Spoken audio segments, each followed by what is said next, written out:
मित्रों, विद्यार्थीगण, आज के वीडियो में आपका स्वागत है। मेरा नाम सौलिया जी है। मित्रों, आज के पहले अकाउंटिंग कंसेप्ट के बारे में बताया गया था। अकाउंटिंग कंसेप्ट क्या होता है? अकाउंटिंग प्रिंसिपल, इसका शीर्षक है अकाउंटिंग प्रिंसिपल, और प्रिंसिपल को दो भाग में बांटा गया है। प्रथम को अकाउंटिंग कंसेप्ट कहते हैं, जो आपको ऑलरेडी बताया गया है। अकाउंटिंग कंसेप्ट में 8 कंसेप्ट को बताया गया है। दूसरा भाग है अकाउंटिंग कन्वेंशन, जो आज हम आपको डील कर रहे हैं। कन्वेंशन पहले था, कंसेप्ट और कन्वेंशन। कन्वेंशन का मतलब होता है रीति रिवाज, परंपरा। यहां अकाउंट में इसकी क्या जरूरत है, देखिए।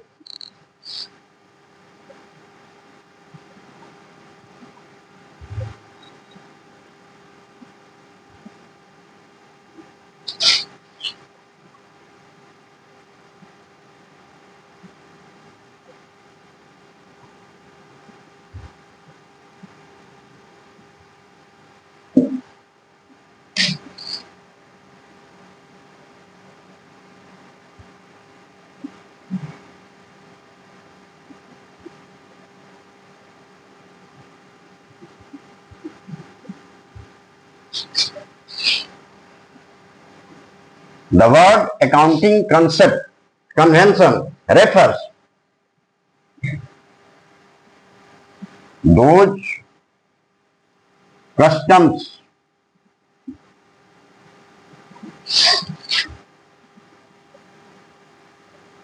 and tradition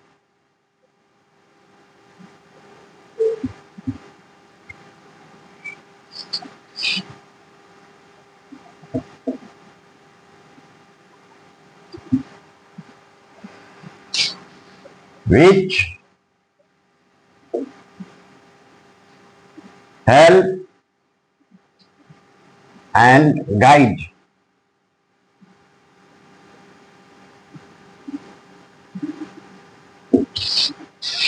the accountant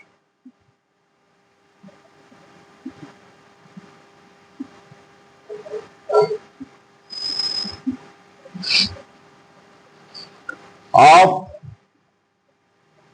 the business, accountant of the business.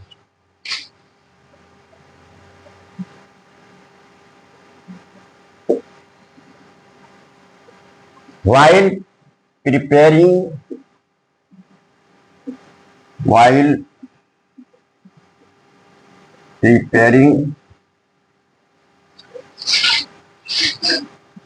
accounting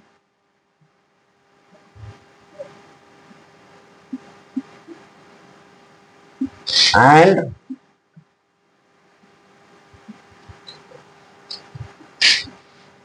financial statement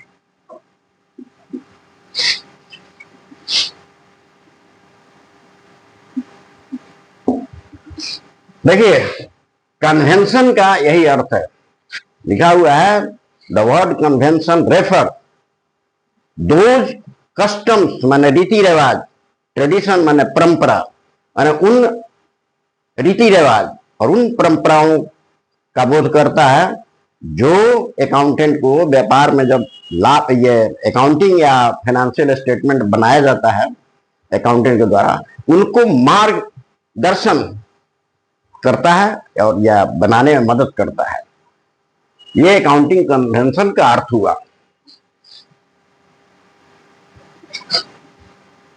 accounting convention include the following. Includes the following.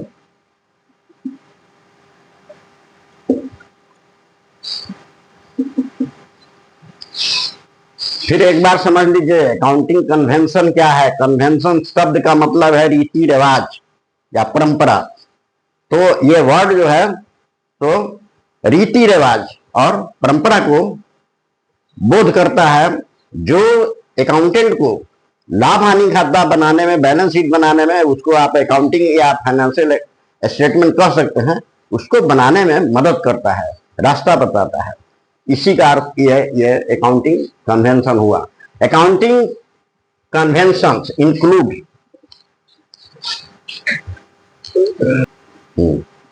Accounting concept convention का अर्थ उम्मीद है कि समझ गए होंगे। अब देखिए इसमें क्या क्या होते हैं, क्या को कन्वेंशन है। Accounting convention includes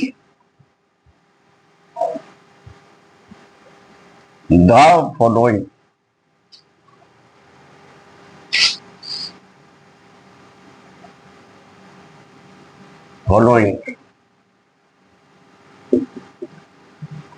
convention concept में जैसे 8 बताया गया था कॉन्सेप्ट, इन कन्वेंशन में 4 कन्वेंशन होते हैं, जिसका नाम पहले होता है कन्वेंशन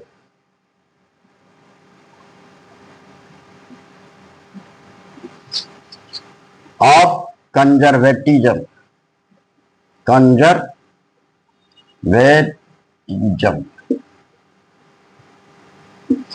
इसको इस नाम से भी बुलाते हैं प्रिंसिपल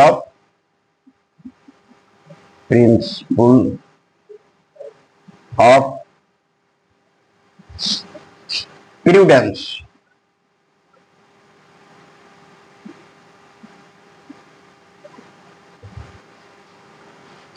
पहला कन्वेंशन है कन्वेंशन ऑफ कंजर्वेटिज्म। कंजर्वेटिज्म का मतलब रूढ़िवादी।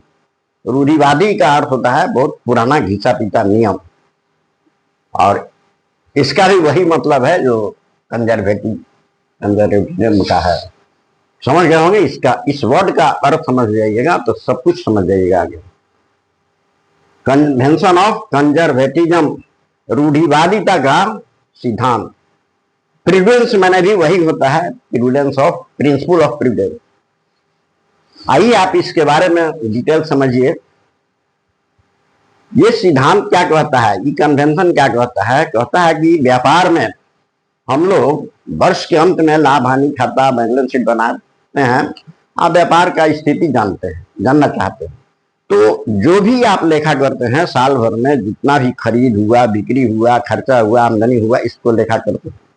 उनमें से एक चीज बता रहा है, उन्हीं में से कि सभी all anticipated loss should be provided but ignore all anticipated profit और गेन और अनरियलाइज गेन। इसका हिंदी में अर्थ हुआ प्रोवाइड ऑल एंटीसिपेटेड लॉसेज। माने कहता है कि असान्वित लाभ, असान्वित हानि को लेखा कीजिए। माने सभी असान्वित लाभ का, हानि का लेखा कीजिए, लेकिन असान्वित जो है प्रॉफिट और गेन का लेखा वही में मत कीजिए।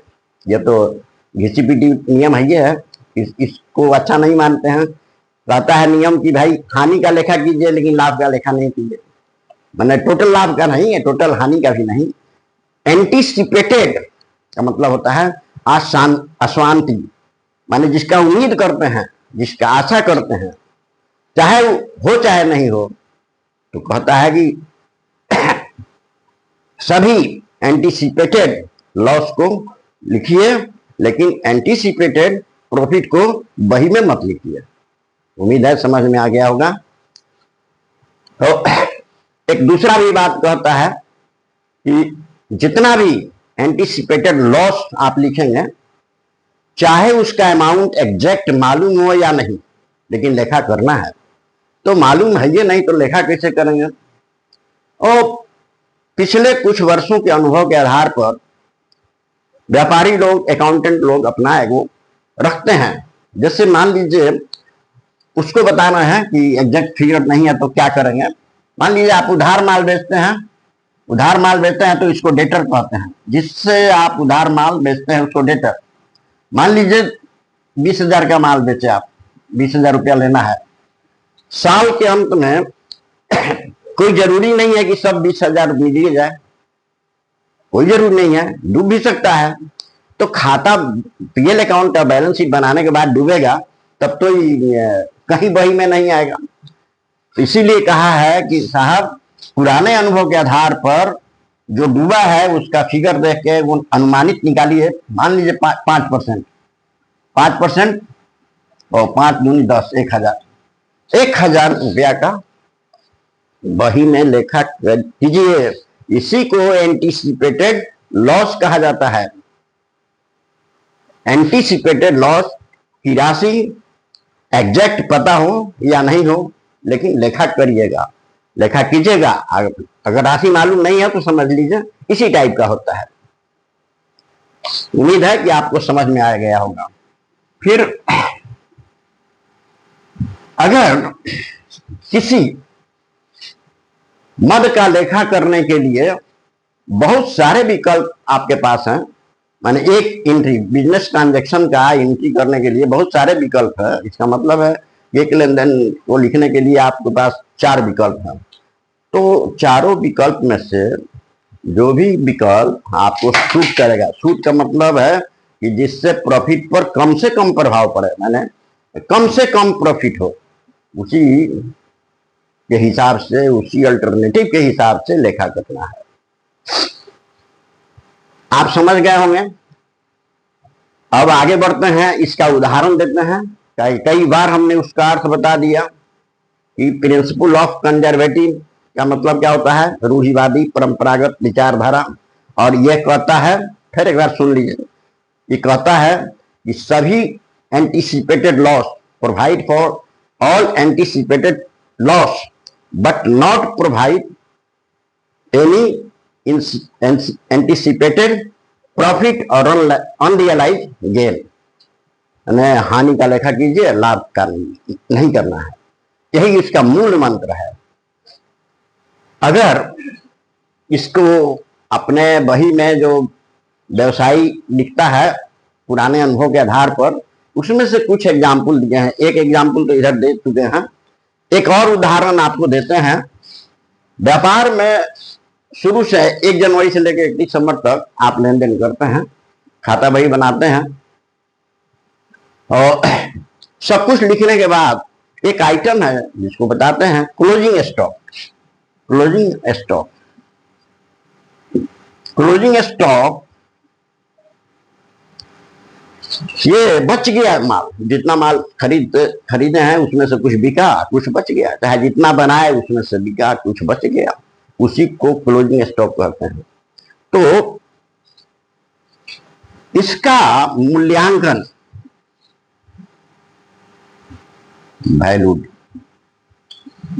कॉस्ट या मार्केट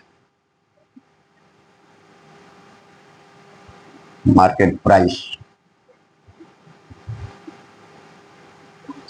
कॉस्ट और market price which ever is lower, ये सिद्धांत के अनुसार कह रहा है कि क्लोजिंग स्टॉक जो बच जाए व्यापार में तो उसका मूल्यांकन कॉस्ट और मार्केट वैल्यू दोनों में जो कम हो उसी पर लेखा किया जाएगा। जैसे मान लीजिए आप उसका खरीदने में या बनाने में 1,000 रुपया लगा और उसका मार्केट में दाम है 1,500,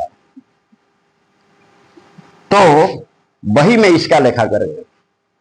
विच एवर इज लोअर, वही में इसका लेखा करेंगे, इसका नहीं लेखा करेंगे।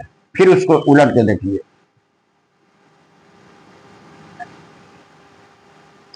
अगर कॉस्ट 1,500 है, मार्केट प्राइस डाउन हो गया 1,000 है, तो इसका लेखा करेंगे वही में इसका लेखा करेंगे। नियम है कि कॉस्ट और market price which ever is lower, जिस दोनों में से जो कम हो, क्लोजिंग स्टॉक का मूल्यांकन इसी पर किया जाता है।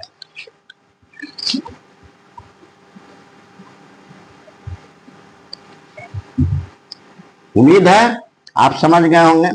एक उदाहरण तो पहले दिया आपको, जैसे फिर उसको दोहरा देते हैं। देनदार है 20,000 का और आपको इस पर कुछ रुपया डूब जाए उसके लिए अपने बही में लेखा करना है, प्रोविजन करना है। तो 5% के हिसाब से बताए थे ना, 5% से हिसाब से 1000 हुआ। यहां ये बात समझना है कि 1000 कोई एग्जैक्ट फिगर तो नहीं है। तो लिखा हुआ है इसके सिद्धांत में, चाहे आपको एग्जैक्ट फिगर मालूम हो या नहीं हो, अपने अनुभव के आधार पर कुछ रकम निकाल लीजिए, लेखा अवश्य करना है। ये एग्जैक्ट फिगर नहीं है, फिर भी इसी के आधार पर provision for bad and doubtful debts, इसका नाम है provision for bad and doubtful debts. Provision for bad and doubtful debts.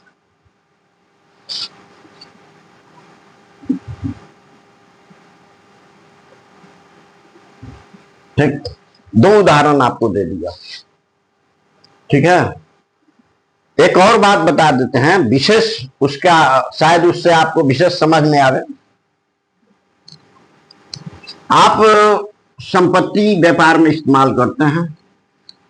व्यापार में संपत्ति, कई तरह की संपत्तियां इस्तेमाल करते हैं, और हर साल संपत्ति इस्तेमाल करेंगे तो उसमें घिसावट आएगी। घिसावट जिसको डेप्रिसिएशन कहते हैं, जैसे land, building, plant, machinery, furniture, fixture, ये सब संपत्ति है। तो उसका प्रयोग करेंगे तो उसके मूल्य में कमी आएगी। इसको डेप्रिसिएशन कहते हैं, इसको डेप्रिसिएशन कहते हैं। मान लीजिए आपके यहां 1 लाख का लैंड एंड बिल्डिंग है, या प्लांट एंड मशीनरी है। प्लांट एंड मशीनरी को ले लीजिए, प्लांट एंड मशीनरी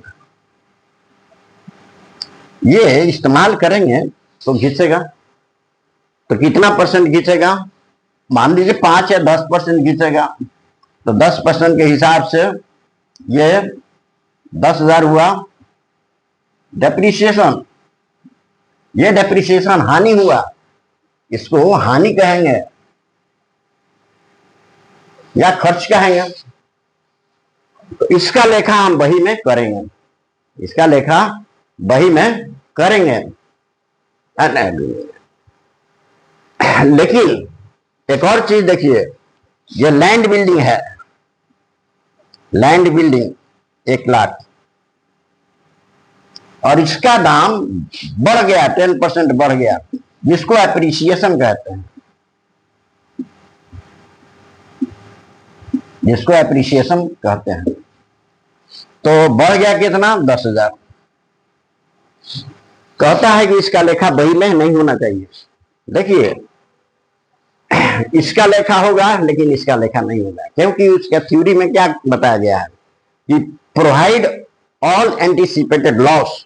तो ये लॉस हुआ, आप लेखा कर दें, बट नॉट एंटीसिपेटेड प्रॉफिट या अनरियलाइज्ड गेन, इसको लेखा मत कीजिए। उम्मीद है सब समझ में आ गया होगा। इससे कुछ दुष्परिणाम भी है, आप भी एक लाइन सुन लीजिए। इस प्रिंसिपल का, इस कन्वेंशन का प्रयोग बहुत सोच समझ के करना चाहिए। हालांकि नियम दिया गया है तो लोग इस्तेमाल करते हैं, लेकिन फिर आगे कहता है कि इसका प्रयोग खूब सोच समझ के करना चाहिए, नहीं तो इसका विपरीत प्रभाव पड़ता है। सबसे पहले तो यह प्रभाव पड़ेगा कि यह, एक और नाम लिखेंगे तब समझ में आ जाएगा, कन्वेंशन ऑफ, 2 नंबर पर है convention of full disclosure. Full disclosure ये आपको हम कल बताएंगे। फुल डिस्क्लोजर माने जो जितना भी बात आप लिखते हैं उसको पूर्ण विवरण के साथ खोल के लिखिए। फुल डिस्क्लोजर का मतलब पूर्ण प्रकटीकरण हिंदी है, लेकिन अपने भाषा में समझिए कि किसी भी मद को लेखा करते हैं तो उसके बारे में डिटेल सूचना दीजिए। ये नाम इसलिए लिखा, 2 और हैं, अब छोड़िए उसको। हमने कहा ना इसका सोच समझ के इस्तेमाल करना है, नहीं तो इसका प्रभाव विपरीत पड़ता है। देखिए कैसे, ये कहता है कि एंटीसिपेटेड लॉस का लेखा करिए और अनरियलाइज प्रॉफिट का लेखा मत कीजिए। ठीक बात है। तो इसमें उसका अर्थ निकलता है कि इसमें मैटर को छुपाया जाता है। प्रॉफिट का लेखा नहीं करेंगे, अनरियलाइज का लेखा नहीं करेंगे, तो इसका मतलब है कि हम छुपा रहे हैं। और दूसरा कन्वेंशन कहता है कि फुल डिस्क्लोजर, यानी किसी भी मद को पूर्ण रूप से प्रकट कीजिए। तो दोनों एक दूसरे के विपरीत जा रहा है ना, इसीलिए समझने के लिए हमने इस नाम लिख दिया। दूसरा, इससे सेक्रेट रिजर्व का निर्माण होता है। इसमें सेक्रेट रिजर्व जो गुप्त रहता है, किसी को मालूम नहीं होता है, ये भी अच्छा बात नहीं है। बस इस कन्वेंशन में इतना ही इस कन्वेंशन में इतना ही। उम्मीद है कि आपको समझ में आ गया होगा और इसके बारे में अगले वीडियो में बताया जाएगा। आपसे गुजारिश है कि आप इसको चैनल को सब्सक्राइब करें, ये लाइक करें और दोस्तों में शेयर करें। धन्यवाद।